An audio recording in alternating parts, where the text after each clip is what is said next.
Bonjour à tous et bienvenue dans cette nouvelle vidéo. Alors beaucoup pensent que la franc-maçonnerie est une récompense, une élite, un aboutissement. C'est faux. La vraie question n'est pas comment entrer, la vraie question est beaucoup plus dérangeante. Est-ce que tu es fait pour ça? Car la franc-maçonnerie ne donne rien, elle enlève. Elle retire des certitudes, elle attaque l'ego, elle met face à soi-même. Certains cherchent du réseau, d'autres cherchent des réponses, d'autres cherchent un statut. Ils se trompent tous. Cette vidéo n'est pas une invitation, c'est un filtre. À la fin, tu sauras si ton désir est authentique ou si tu dois rester profane. Et ce choix est complètement respectable. Mais il doit être conscient et pas fantasmé. Sinon, tu risques de frapper à une porte qui n'est pas pour toi. Si ce contenu t'aide à réfléchir autrement, alors soutiens cette chaîne. Un like, un abonnement, cela permet de continuer ce travail sérieux, sans fantasme, sans complaisance. Et surtout, cela t'assure de ne pas rater les prochaines vidéos si cette question te concerne vraiment. Première partie, ce qu'est réellement la franc-maçonnerie. La franc-maçonnerie est une institution historique précise, née dans un contexte identifiable. Elle apparaît officiellement au début du XVIIIe siècle en Angleterre, au moment où l'Europe sort lentement des guerres de religion. Les dogmes s'épuisent, les autorités spirituelles s'affrontent et la raison progresse. La société cherche un espace neutre, ni politique ni religieux, permettant le dialogue entre hommes différents. La franc-maçonnerie propose ce cadre symbolique, un lieu fermé, ritualisé, protégé, où l'on travaille sans imposer une vérité. Elle ne promet pas le salut, elle ne promet pas le pouvoir, elle ne promet pas la réussite sociale. Elle propose une méthode. Cette méthode repose sur le symbole, le rituel et la répétition.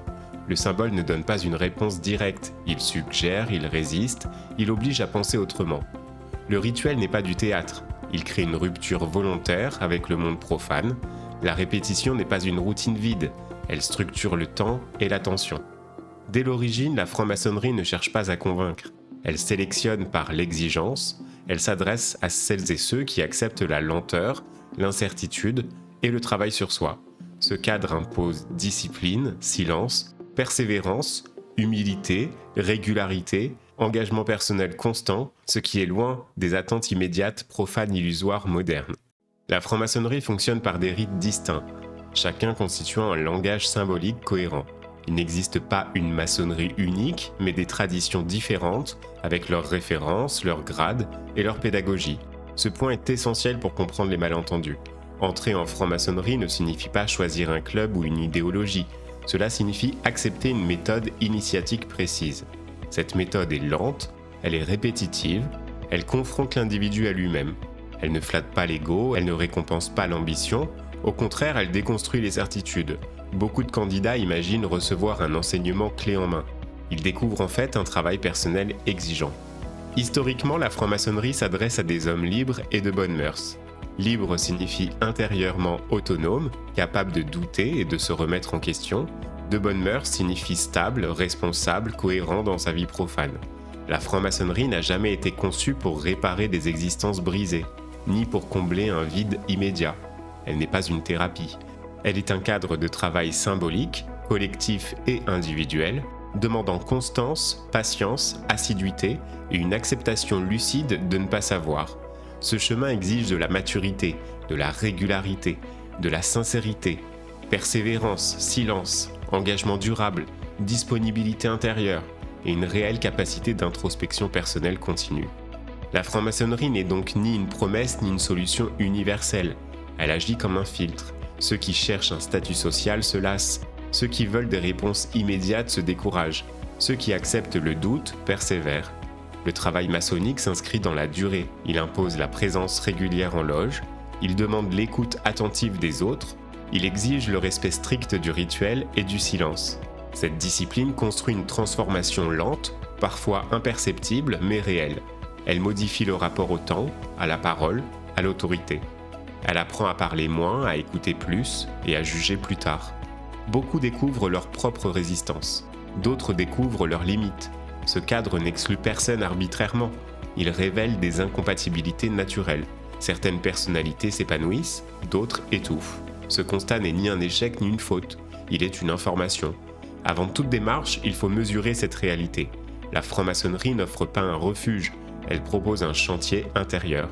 Entrer signifie accepter l'effort sans garantie. Rester signifie consentir à la transformation continue. Refuser signifie se respecter. Cette lucidité protège l'institution et l'individu.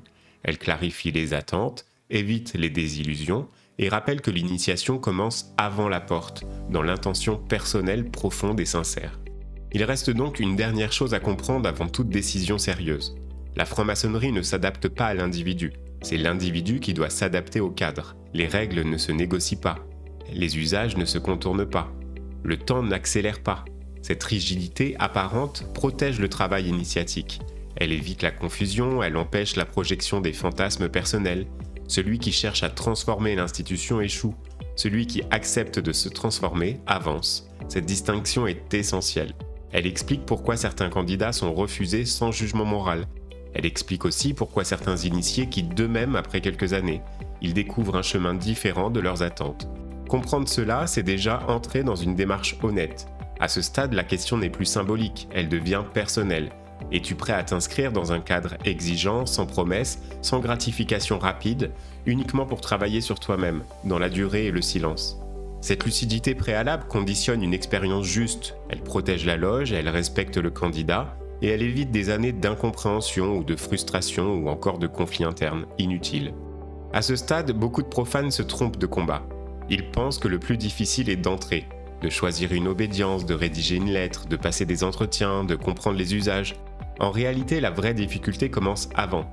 Elle commence dans la clarté, savoir pourquoi tu frappes, savoir ce que tu cherches vraiment, et surtout savoir ce que tu risques de projeter. C'est ici que la majorité échoue, non pas par manque de valeur, mais par manque de méthode. La franc-maçonnerie est complexe, administrative, symbolique, hétérogène. Chaque obédience fonctionne différemment, chaque loge a sa culture, chaque enquête a ses codes implicites. Sans repère, tu avances à l'aveugle, tu interprètes mal, tu forces parfois, tu fermes des portes sans même le savoir. C'est précisément pour cela que j'ai créé le guide du profane moderne. Un guide clair, structuré, pédagogique. Il ne promet rien mais il explique, il t'aide à comprendre les obédiences, à choisir un rite cohérent avec ta sensibilité, à rédiger une lettre juste et à éviter les erreurs classiques. Et si tu veux aller encore plus loin, la formation d'accompagnement existe également. Elle t'aide pas à pas, du premier questionnement jusqu'à l'initiation. Tout ça sans fantasme, sans précipitation et avec lucidité. Si tu te reconnais dans cette complexité, alors ce travail est fait pour toi. Il te permet d'avancer calmement, sans pression extérieure, en respectant ton rythme et ta motivation réelle. Partie 2, ce que tu crois chercher en franc-maçonnerie. Beaucoup arrivent en franc-maçonnerie avec une idée déjà formée. Ils pensent chercher un savoir caché, une vérité ancienne, un sens perdu. D'autres pensent chercher un réseau, des relations, une protection, parfois une reconnaissance sociale. Ces motivations sont humaines, elles sont compréhensibles, mais elles sont souvent des projections. On projette sur l'institution ce qui manque intérieurement. On projette des attentes, des blessures, des espoirs. La franc-maçonnerie devient alors un écran, un réceptacle. Or, ce que tu crois chercher n'est pas ce que le cadre propose. Le cadre ne nourrit pas l'ego, il le met à l'épreuve. Il ne donne pas de réponse, il multiplie les questions. Il ne rassure pas, il déstabilise. Beaucoup imaginent une progression rapide, des grades comme des récompenses, une élévation visible. La réalité est différente. Les grades n'ajoutent rien, ils retirent des certitudes, ils retirent des automatismes, ils retirent des postures. Certains pensent chercher une fraternité idéale, un refuge chaleureux, ils découvrent un collectif exigeant, imparfait, parfois conflictuel, humain. D'autres pensent chercher une spiritualité clé en main. Ils découvrent un travail intérieur solitaire, encadré, mais non guidé. La franc-maçonnerie n'enseigne pas quoi penser, elle apprend comment se tenir face aux doutes, face aux autres, face à soi-même. Comprendre cela évite une déception majeure, car si tu attends d'être rempli, tu seras frustré. Si tu acceptes d'être vidé, alors le travail peut commencer. Cette préparation mentale conditionne la durée, la profondeur et la sincérité de ton engagement. Chapitre 3, ce que la franc-maçonnerie va réellement tester. La franc-maçonnerie va tester autre chose que ton intelligence. Elle teste ton rapport au cadre, aux règles, à l'autorité symbolique. Le rituel, par exemple, il impose une forme, tu ne la choisis pas, tu t'y soumets librement. Cette contrainte révèle beaucoup. Certains négocient, d'autres contournent, d'autres acceptent. Le cadre observe, il ne juge pas, il montre. La loge teste aussi ton rapport au collectif. Parler quand c'est ton tour, te taire quand ce n'est pas le tien, écouter des opinions opposées, sans réagir, sans corriger, sans essayer de convaincre. Cette discipline est difficile, elle heurte l'ego, elle frustre l'impulsivité, elle oblige à ralentir. La franc-maçonnerie teste également la constance, Venir régulièrement, travailler sans récompense immédiate, recommencer, encore, beaucoup s'épuisent ici. Ils veulent du sens rapide. Le cadre propose du temps long. Ils testent enfin le rapport à l'autorité intérieure. Accepter de ne pas être le centre, d'être un maillon, d'obéir à une règle que tu as choisie. Cette obéissance n'est pas une soumission, c'est une méthode. Ceux qui confondent, eh bien ils quittent. Ceux qui comprennent, eux ils avancent. Ce test est silencieux, il est progressif et implacable. Il révèle la posture réelle, pas le discours. Si tu supportes cela, la maçonnerie peut travailler, sinon elle résistera. Ce tri n'est pas moral, il est fonctionnel. Il protège le groupe, il protège l'individu et il évite les malentendus. Et il rappelle également que l'engagement maçonnique est volontaire, exigeant, discret, patient, constant, sans promesse extérieure. Et tout ça fondé sur une responsabilité personnelle durable, acceptée en pleine conscience, libre, choisie. Chapitre 5. Pourquoi certains tiennent et d'autres quittent. La franc-maçonnerie sélectionne sans exclure. Certains entrent avec enthousiasme, ils tiennent quelques mois, puis quelque chose résiste. La répétition, le silence, l'absence de résultats visibles. C'est ici que la désillusion apparaît. Beaucoup quittent sans conflit, ils comprennent que le cadre ne correspond pas. Mais d'autres quittent en accusant l'institution parce qu'ils projettent leur frustration. Ceux qui restent vivent encore autre chose. Ils acceptent l'inconfort, ils renoncent à briller, ils travaillent sans reconnaissance. La différence n'est pas intellectuelle, elle est psychologique. Tenir suppose d'accepter la frustration, d'accepter de ne pas comprendre tout, de laisser agir le temps. Ceux qui quittent vite veulent maîtriser, ceux qui restent consentent.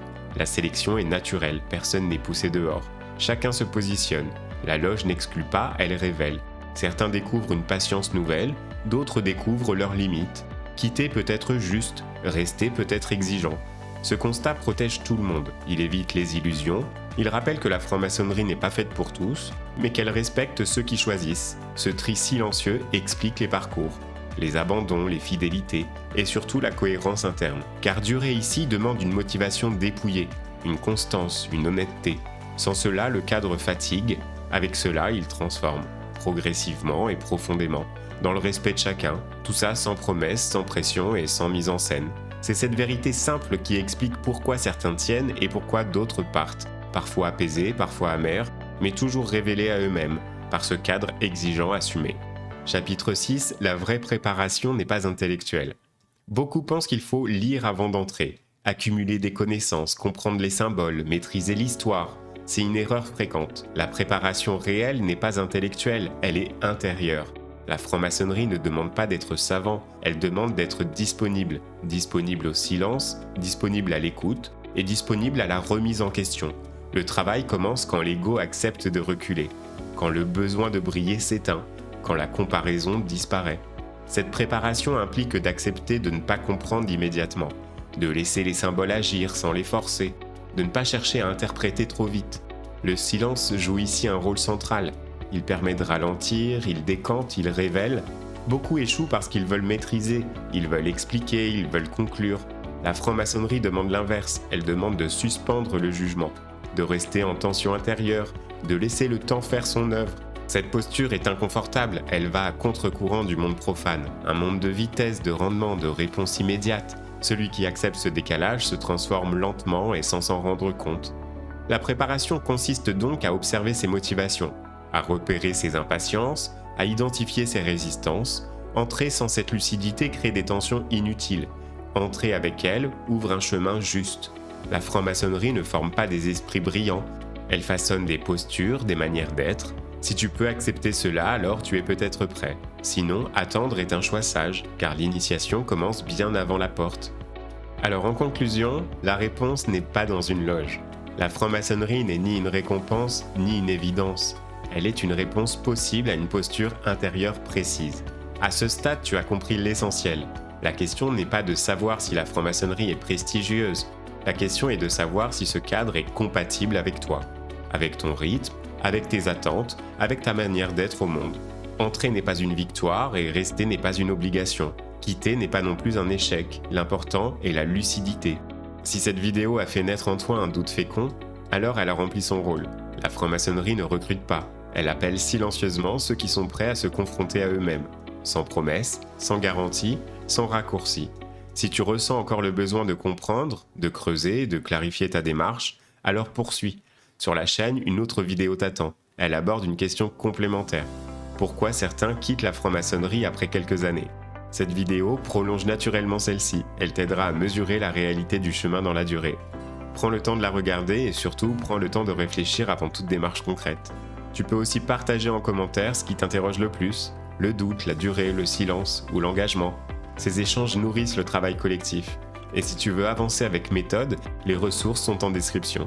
Elles existent pour t'aider à choisir en conscience, pas pour te convaincre, mais pour t'éclairer. Le reste t'appartient, et cela mérite respect.